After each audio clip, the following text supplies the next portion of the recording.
Magandang araw mga kaibigan.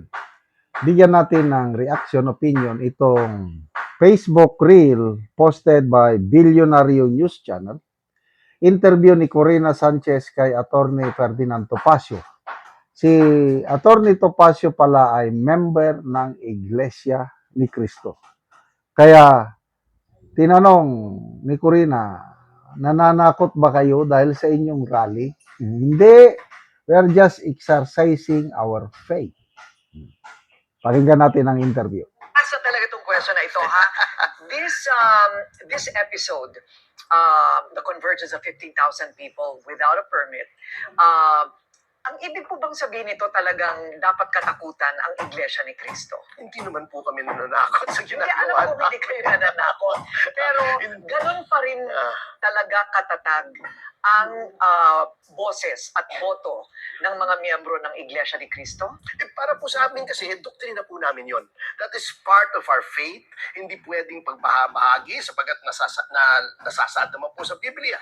A house divided against itself cannot stand. At nakalagay doon, anong pagsasama ng liwanag sa kadiliman. So, as part and parcel of the doctrine that we have put our faith in, siyempre po, basta sinabi ng pamamahala, kasi yung voting namin, doktrina din po yun eh. So, we are not trying to strike fear in the hearts of anyone. We are simply practicing our faith.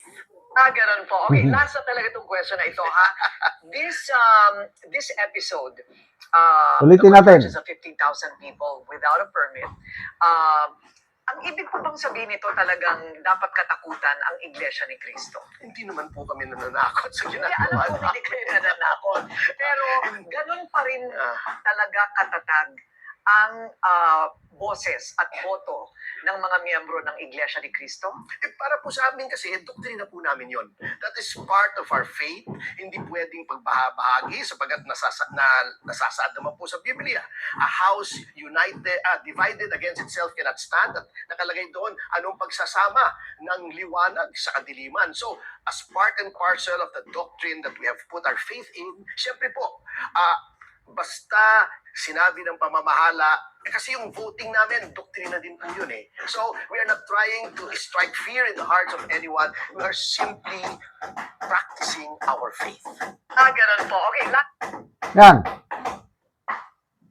So maganda yung tanong ni Madam Corina Sanchez. Dapat bang katakutan ang Iglesia ni Cristo? Kasi alam naman natin,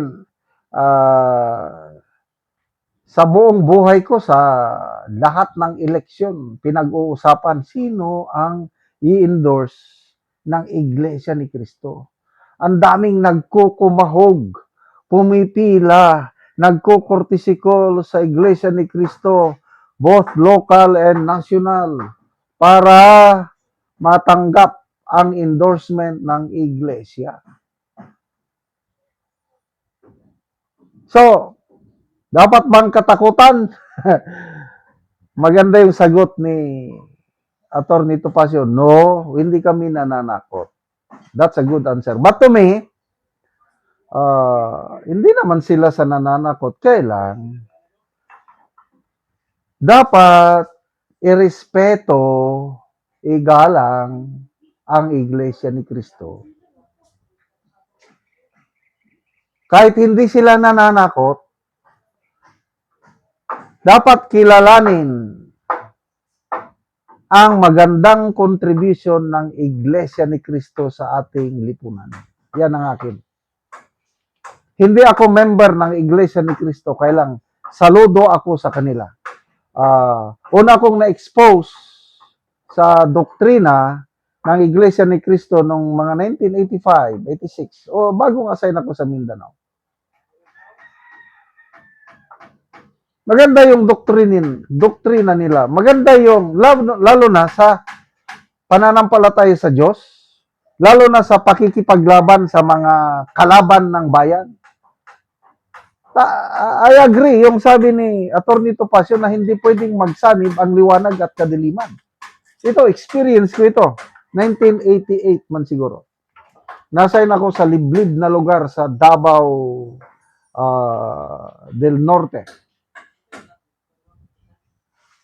Ang mga ministro, ang mga pastor, ang mga alagad ng simbahan tinatakot ng mga NPA. So halos lahat natatakot except nalaman ko isang ministro ng iglesia. Hindi siya nagpatinag sa mga NPA. Hindi siya takot. Wow, sabi ko, dapat ganito ang mga religious leaders. Baliwala yung mga NPA sa kanya. Matapang ang ministro. Kasi nga, ang dapat nilang katakutan ng Diyos. So, hindi sila nakipag-compromise sa NPA. Hindi katulad sa ibang relihiyon. Wala na. Isang banta lang o isang pananakot ng NPA, bumigay na. Hindi ko na lang banggitin yung mga ano. Kaya, noon pa man, saludo na ako sa Iglesia ni Cristo. Yung pagkakaisa nila, that's a biblical doctrine, yung unity. Kaya ito ngayon, ginagawa nila is, we are one. That's a biblical teaching. Dapat ang mga mananampalataya kay Kristo, kahit hindi ka iglesia ni Kristo, kung totoong sumusunod ka kay Panginoong Hesus, dapat magkaisa tayo.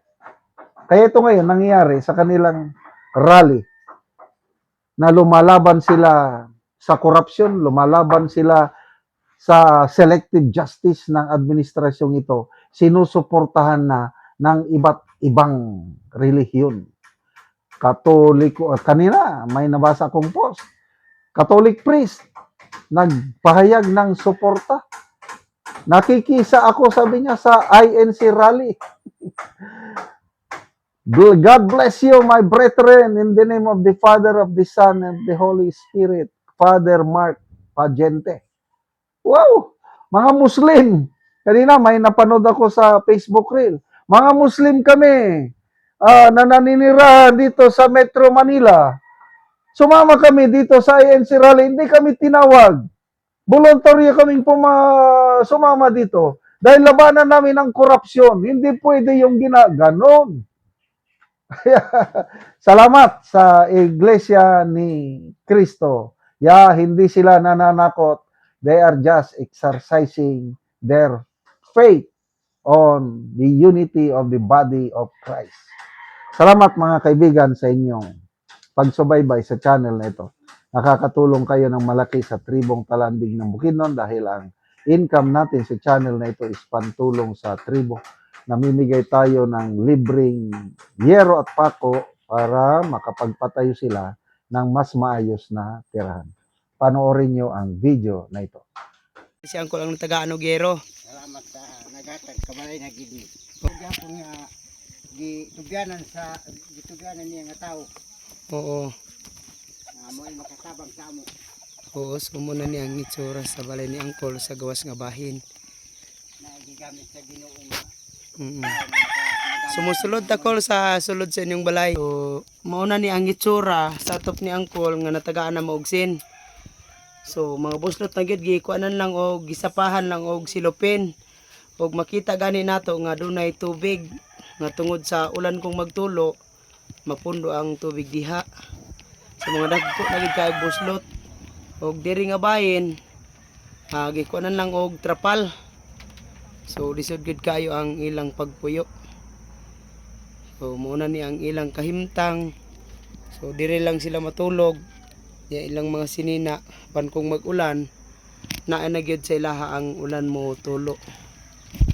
Sumupod ni ang gawas nga bahin sa ilang lutuanan. So naa lang sa yuta.